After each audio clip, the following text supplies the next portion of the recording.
Hello, everyone. I'm Allie Capasso. I am the Assistant Director of Admission here at Mounds Park Academy. Thank you so much for joining us for our monthly Freethinker Friday series. And today we are going to be talking about MPA's path to higher education. And this is very well timed. We actually just had our College Choice Day on campus last week, and that's where our seniors announce where they're going to school, and they gather in the upper school commons and they wear their college sweatshirts and they decorate a pennant and they just really celebrate the choices that they've made. And we have an amazing class of 2021. We have 63 students in that class, and they are choosing 45 different schools, and that's across 20 different states, DC and Canada. And it's really a huge mix of big research universities, women's colleges, a conservatory program, community colleges, a film school, Ivy League, and a great group of liberal arts and science schools as well. I am joined today by some amazing guests who are going to give us some great insight into that college counseling process here at MPA. I'm going to let them introduce themselves. My first guest is Lisa. Why don't you give us a start? Hi, I'm Lisa Pederson. I'm the Director of College Counseling here at Mounds Park Academy, and I'm in my 14th year, so I'm feeling a little old, experienced. Exactly, experienced. I like that. All right, and next we have up Jenny. Do you want to introduce yourself, Jenny, please? Hi, yeah, I'm Jenny Portis. I graduated from MPA in 2016. I don't know if you can tell my eye bags are a little bit more pronounced, showing that I have been through all 4 years of college. So I just graduated from Carleton College last year in June of 2020. And next year in the fall, I will be starting at Stanford Law School. Awesome. I think you look fabulous. And next up, we have two of our amazing seniors. Emma, do you want to start us off? Yeah. Hi, I'm Emma Cohen. I'm a senior at Mounds Park, and next year I will be heading off to Wellesley College, a small liberal arts school, and a women's college in Boston, Massachusetts. Awesome. And Sean, go ahead.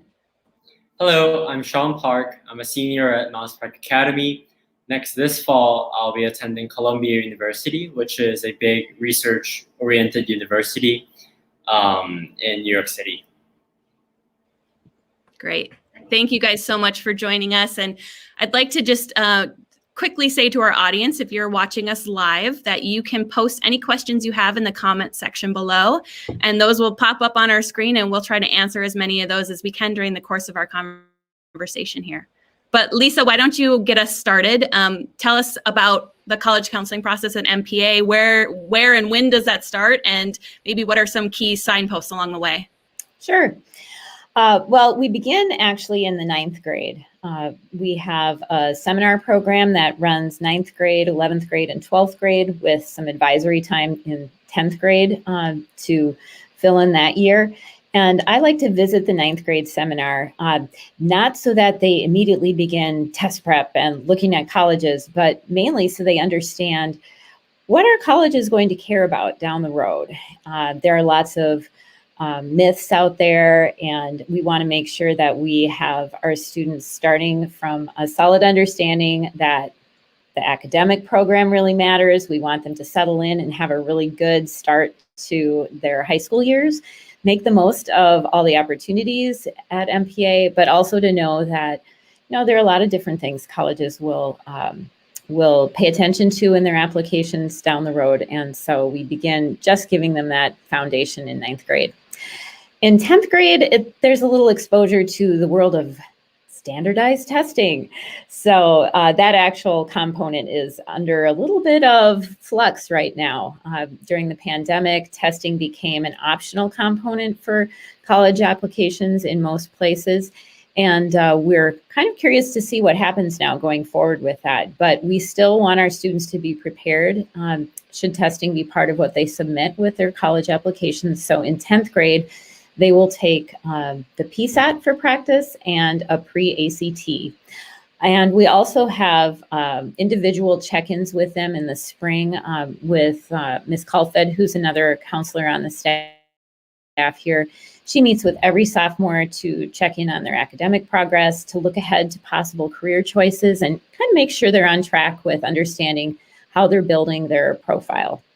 And then in junior year and senior year, I actually have the wonderful luxury of class time with our students. So for junior seminar, that is a quarter in the second half of the year, in second semester, and in senior year, it's a quarter in the fall. In junior year, it's very much all about the process of looking inward at what are your priorities, what are the things you're looking for, and then applying that to looking out at what are all the possibilities, because there are so many. And then how do you conduct your college search? How do you make yourself as strong an applicant as you can? And then senior year is all about the workshop time to actually make sure you have your applications ready to go. So completing all the tasks. Awesome. I'm glad you're there to help the students, because it's a lot, right? Emma and Sean, can you talk to us about your college search and how you found that process, and was the college counseling staff helpful? Emma, why don't you start us off, and then we'll talk to Sean. Yeah, I think my college counseling process, or that college process, looked a little bit different, and different from Sean's in particular, just because I applied early decision, and so much of that process was finished early December, which was really nice. But one thing I remember is when I got into the college that I had applied at ED to, I emailed Miss Pederson, and she responded almost immediately in all caps, like, "Yay, I'm so happy for you," or something along those lines. And I think for me, that was just indicative of how dedicated Miss Pederson and the rest of the college counseling staff is to our success, and how invested they are in all of us. And I think that really is true of the whole college counseling process, that they really take the time to get to know us and get to know what we value, and as we are sort of figuring out what we want for our education, and then provide us with the resources and information to guide us there. So yeah, I think that was really the biggest thing for me, that they are willing to take the time to get to know us in that way, and then provide individualized support as a result. That's great. That's great. Sean, do you want to share your journey? Yes, personally, I was trying to have as many options as I possibly could in my process. So starting in about junior year, I went into Miss Pederson's office and other college counseling office staff members a lot. They were always available for me when I stopped by their office or emailed them for some office hours. And because they were so available for me, I could just pretty much email them anytime. I would get a really prompt response, and I could talk to Miss Pederson, talk to Miss Colford all the time. And that talking to the college counseling staff a lot really helped me kind of get to know each school I'm applying to, and really find what I want to portray myself in the applications. So that was a really helpful process. And Sean, you didn't apply ED, right? So when did you make your college choice? Was it right at the end? Yes, I applied to many schools. I applied restrictive early action. So I planned to go to the regular decision round from the get-go. And it ended up being that I got all of my college results back. I had a little bit over 10 college options to choose from. Wow. And I talked to Ms. Pederson. I talked to the other college counseling staff. They were really helpful for me while I was making my final choice. And before the deadline, I think it was the last week of April, I made my choice to commit to Columbia. And Ms. Pederson was so happy for me, and it was really an amazing experience. That's awesome. I like that your guys' pathways were different. I think it really highlights the fact that our college counseling department does such a great job with whatever pathway that you choose. One question that I get a lot from prospective families is why choose a independent or private school? And I think one area that's often overlooked is the counseling department. Often in a school, there's a small counseling department, and it's responsible for a large population. In fact, in the state of Minnesota, our counselor to student ratio is 700-1. So that's crazy, right? And I think my experience going to a large public school was that it was just broken down by alphabetical by last name. And that person was your guidance counselor, your college counselor, your mental health counselor. That's not the way it is at MPA. We have our director of college counseling. We have 2 college counselors in our staff. We have a director of guidance. We have a mental health counselor, a school psychologist, and a learning specialist. So lots of different people to support our students. And I think that distinction is really important. Lisa, can you talk about why that singular focus is important to the work that you do with students? I think it's really a great benefit to be able to not have to cover every single component. That means when I bring to bear my experience in the college admissions world to advise students and families on what the possibilities are out there for them, I am not having to make sure that is squeezed in around other concerns or necessities. Now, that doesn't mean that I'm not dealing with the whole person, because one of the reasons I was so happy to make the change from the admissions side of things on the college side to working in my current role is that I really get to establish relationships. I get to know students from ninth grade on, and since we're a pre-K through 12 school, I sometimes have seen them, from skipping down the hall in second grade, and I've seen them completely grow up. And oftentimes I have the chance to get to know families too. So multiple siblings and knowing parents through multiple college searches as well. It also gives me the time to really focus on learning colleges and understanding what opportunities each one of them might offer, what things like their settings or the kind of vibe on their campus or the experiences of our students who've gone on to attend those schools in the past. I can bring that to bear and really work to have that understanding to bring to the prospective students every year as they're looking at the possibilities. And I can focus on kind of keeping abreast of trends as well. Certainly this past year or so has brought unprecedented change to the college choice process, just as it has to every other element of society. And that really gave me so much opportunity to just try and keep track of those things and communicate those changes in a coherent and kind of well-spaced way to the students and the families in the midst of the process. Great, thank you. Jenny, can you talk us through, as an alum, your memories of picking a college and looking back now, what helped you be so successful in higher ed through that college counseling process? Totally. Yeah, I have fond memories of applying to college, although I think that might be a little atypical. Like for my birthday, my freshman year, I asked for a college guidebook as a gift. No, Miss Pederson was really, really helpful, not just because she knew me and knew who I was, but because of her knowledge of all of the different schools. Really, I went in to applying to colleges knowing that I wanted to go to a place like MPA. I wanted to go from MPA to another MPA. So I was looking at small liberal arts schools.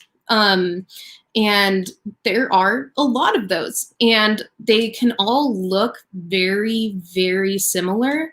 And Ms. Pederson really helped me to understand the differences, however subtle, between these schools that would help me identify which one would really be the best fit for me.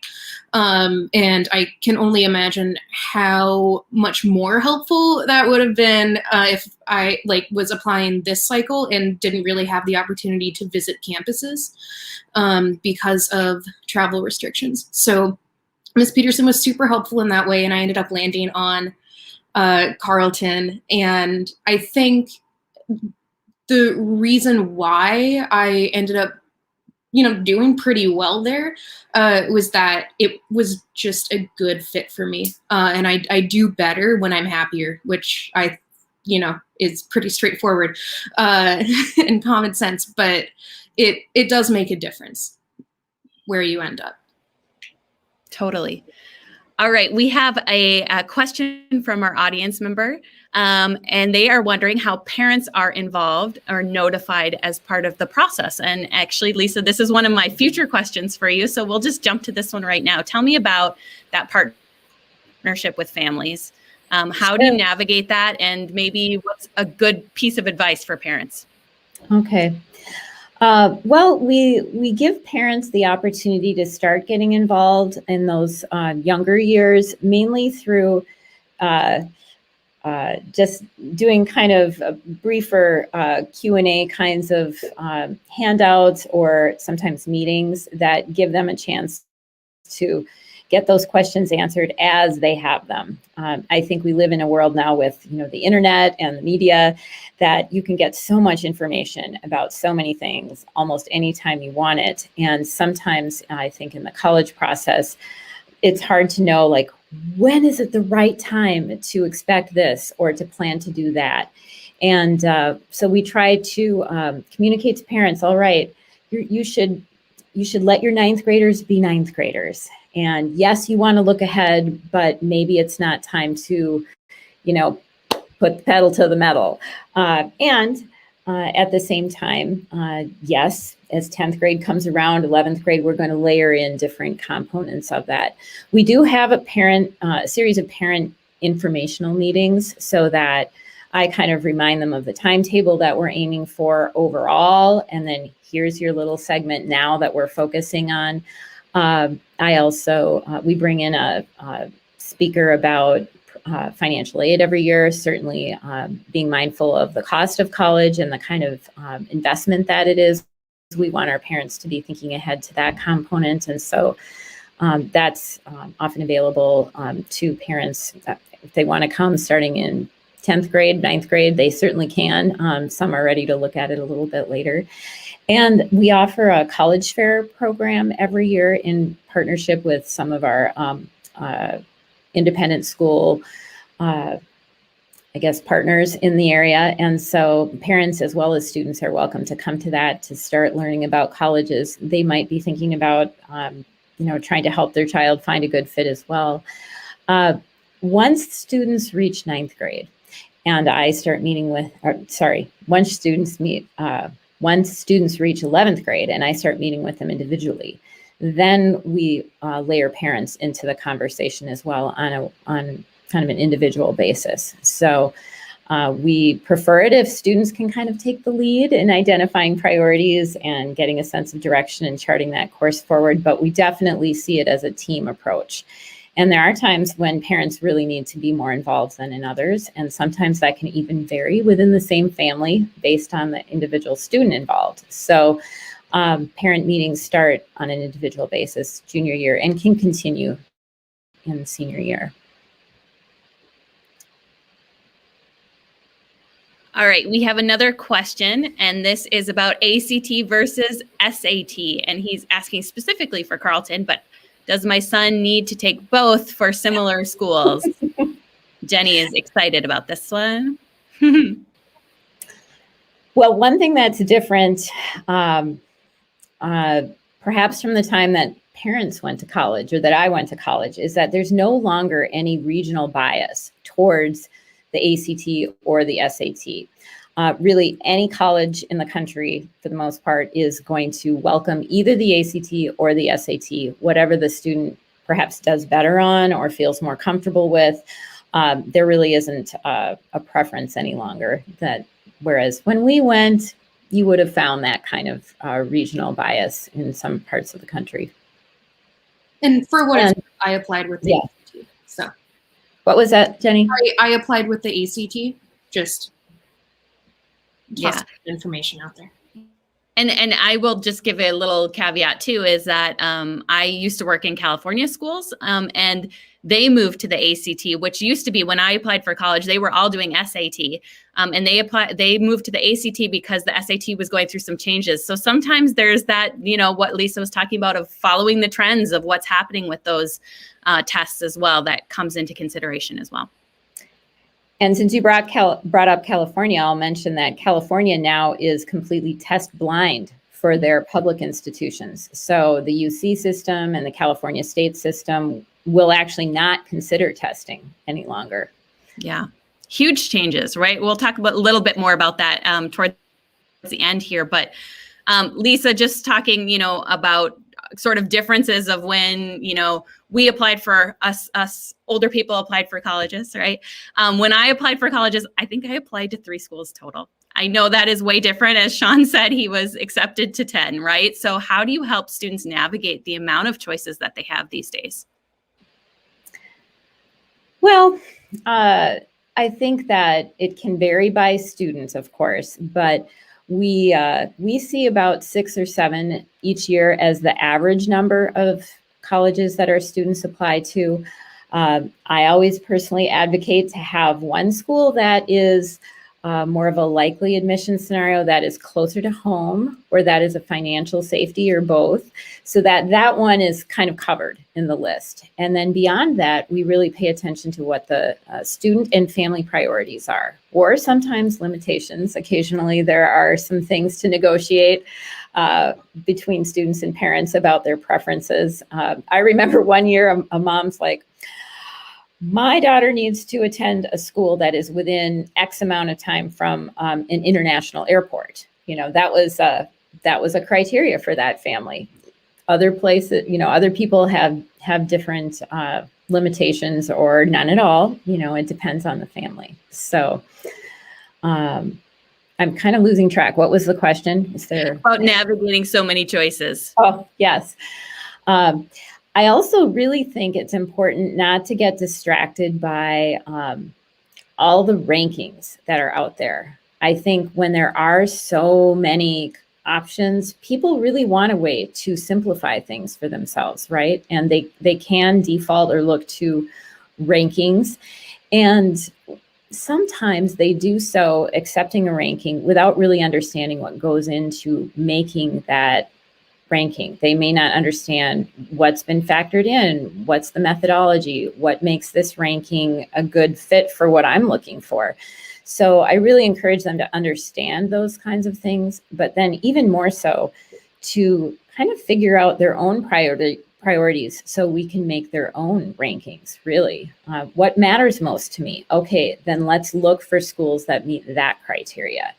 What are the other factors I need to bear in mind? And the students probably remember talking about that or early in the process where we're learning to listen to yourself and understanding what your own goals are and outcomes are, as well as what you want in your college experience, should really be the guide for your own set of rankings. And we, I and the other counselors can really bring to bear our own understanding and make recommendations, especially as we get to know students better. But we also know that, every family is going to be different. And sometimes things come up that we're perhaps not familiar with. So it's awesome. Every year I learn about something new. Is it going to be equestrian management? Didn't know anything about that. But one year that was top of the list for someone. They wanted a program in that. And so we were out looking for schools with that as a priority. Or, maybe it's going to be plant biology. I've worked with lots of people who are interested in future healthcare careers, pre-med, those kinds of things, but not as often with people who are interested in plant biology. So, it's nice to, I suppose, have some consultants who are willing to go to work at slicing and dicing for you if you identify certain priorities. Yeah, that's great. That's great. Emma and Sean, can you talk a little bit about what helped you discover where you want to go throughout this process? And were there any schools that came up that you had never heard of before, or were there any other surprises along the way? Sean, why don't you start us off this time? So in this part, I think really want to highlight talking to college counseling staff, especially Ms. Pederson.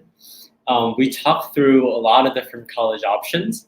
I was really thinking a lot about which school I wanted to apply early to. We talked through the many different options we had, and we arrived at applying to the school that I really wanted to go, which was at a bit of a higher competitive admissions process. And I wasn't really expecting myself to apply to that school early because I thought that was a little bit out of reach. But eventually that really helped me, and getting deferred from my early school really gave me the confidence to apply to other schools. And I wasn't planning to apply to Columbia actually, but talking to Ms. Pederson and basically going through the process myself, I chose to apply to Columbia, and that worked out pretty well. And I'm really happy that talking to college admissions, our college counseling staff at our school can really widen my perspective on which schools I want to attend. And it can really help me in the long run as well. Yeah, I think for me, I started, when I was more seriously thinking about this whole college process. I knew I wanted to go to a small liberal arts school, and I was considering some women's colleges, but beyond that, I really had no idea. And I think the biggest thing that got me to a point where I said, I really do want to attend a women's college, and here's where I want to go, is not only all of the college information we get, but how big the reflection piece is, and how much time is built into junior seminar and senior seminar, as well as just individual meetings with the college counseling staff to reflect on who you are, what it is you value, and with that, what you're looking for in your education. And for me, that got me beyond just wanting close relationships with professors or a small community, but that I'm really looking for a group of people who are supportive, who are passionate about what they're doing, who value their education and want to use what they learn to make the world a better place. And so that shift and how much I was able to reflect with the guidance of Ms. Pederson and other college counseling staff on myself and what I valued. That was, I think, the biggest thing that helped me. That's so great. I don't know about you guys, but hearing these kids talk just gives me so much confidence in the world that we have ahead of us in our future. And I'm just so excited for what your college journeys bring, because I feel like you bring such great reflection, as you just said, Emma, to this whole process. Jenny, doing a little reflecting of your own, now that you have the gift of time, what are some of those skills that you were able to learn and hone at MPA that were most valuable to you throughout your college education? Yeah, I think just because of the relationships that I was able to develop with teachers at MPA and seeing them as a person was really, really helpful starting college. It's a lot of my classmates, in some of the intro science classes that I was in, a big lecture hall filled with 50 students, which seemed massive, and for Carleton, I guess, was the biggest class. But recognizing that this professor also is a person. They're not on some sort of crazy pedestal where I should feel like I can't approach them to ask for help and ask, questions about what's going on in class. And as I made my way through Carleton, especially in that first term, I started to realize just how much office hours were basically the same thing as what I had been doing at MPA. Admittedly, it was even a lot easier at MPA because everybody's all in one building and you can just walk to an open door. When, Miss Murr isn't teaching a class, I could pop in and say, oh, hey, I had this idea for debate, or I didn't understand this part of the US history reading. Can you help me out with that? So I think that was a huge thing, and just the comfort in speaking with academic superiors. Great. Lisa, we just have a little bit of time left, and I know we have a couple questions coming up here, but can you take us through some of those trends that you've been seeing this past year? It's hard to navigate that, and having somebody in your corner that helps you do that is really important. How has the pandemic changed the college counseling process? I know that's a lot, but what are some of the highlights that you've seen? Well, other than the test optional piece that we've already kind of mentioned, I will say the migration of so many of the on-campus opportunities to the virtual world Zoom is our best friend now, or it became our best friend. And that's great in one sense. I mean, my job really lends itself to still meeting one-on-one with students, or to connecting students one-on-one with college admission counselors who still really wanted to meet with our students, whether they were coming to MPA or Zooming in to do a visit with our students. College fairs moved online, and we had to really work with students to use the new virtual platforms to get to know colleges and their campuses and access those professors. And hopefully they felt more confident doing that because they were used to talking with their teachers at MPA. You know, it wasn't as big of a deal to show up to a Zoom room and ask questions of students or admission people. So I guess that would be the biggest trend. It is yet to, I would think, really solidify what any kind of admission results were in terms of the trends that went way up at some schools in terms of their number of applications and how that affected admission rates. So stay tuned on that piece. Great. Okay, so we have a couple of questions here. Do you often connect students with recent MPA grads like Jenny attending the students' preferred colleges? So this is sort of that partnership of mentors of other college kids. We do when we need to, and when students are interested in doing that. I, as a parting survey for all the graduating seniors, ask them to leave an email address or a way to reach them. And I ask them if they're willing to be contacted. And so we bring back our alums to do not surveys, but panels for our current students. The seniors this year in about a week are going to get a chance to sit down via Zoom with some alums and hear about their college experiences and ask all kinds of questions. As students are looking at colleges, before they have applied, or else maybe when they're trying to make final decisions, we do sometimes connect them if they want with students from MPA who have gone on to attend. Jenny, did you end up talking with people?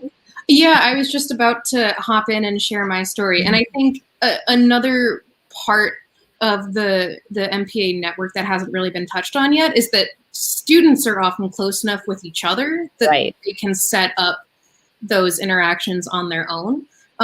So like I did theater with Lizzie Aaron, who was 2 years older than me. She went to Carleton, loved it. When I was in my senior year, I was like, hey, Lizzie, I'm thinking about coming to visit campus. Could I like sleep in your room for a night? And she showed me around campus. It was awesome. And that like really solidified my intention to go to Carleton. And then Ben George, a couple years younger than me, I also like showed him around campus. And then Tara Samsel, a year or two younger than him, was like friends with my sister. So then she sent me a text and was like, hey, Jenny, could you show me around campus? And then, so it even without the help of the college counseling office, like those sorts of things definitely happen. Yeah, and once in a while, I will connect parents with parents of students who've gone on to colleges too, because sometimes parents have questions they would really like another parental perspective on. So, great. All right, I think we have one more question. How does one go through a scholarship search? So, how do you help Lisa find those scholarships for families? Well, for that, we definitely have a unit on that in junior seminar, and we revisit that senior year. In fact, Ms. Kaltvedt is kind of our lead within the college counseling staff on the scholarship process.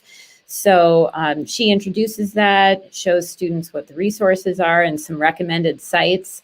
And then senior year sends out a monthly newsletter featuring certain scholarships. And she also heads up kind of pulling together the materials that need to be submitted from the school for students as they apply for scholarships. So, well, she's not the only person working with that. We like to have her kind of take the lead on that. And then she just becomes, I think, another person that can be met with individually too, for the really motivated student who wants to get in there, get going on it, and search in a really deep and thorough way. Awesome, guys. We are actually over time. I feel like we could talk about this for a much longer period of time. Thank you to all my guests. I think the main thing that we can take from this conversation is that the college search process can be a little complicated, and having somebody and a trusted advisor in your corner is really essential. I think for our kids to have as much support around them is wonderful. And that's why I'm so thankful for our college counseling department. They do an amazing job helping our families and our students navigate, the process of finding a school and where they're ultimately going to continue their journey as a lifelong learner. So thank you guys so much for joining me today. I hope you learned something new, and I look forward to seeing you at our next Freethinker Friday in June. Thanks, guys.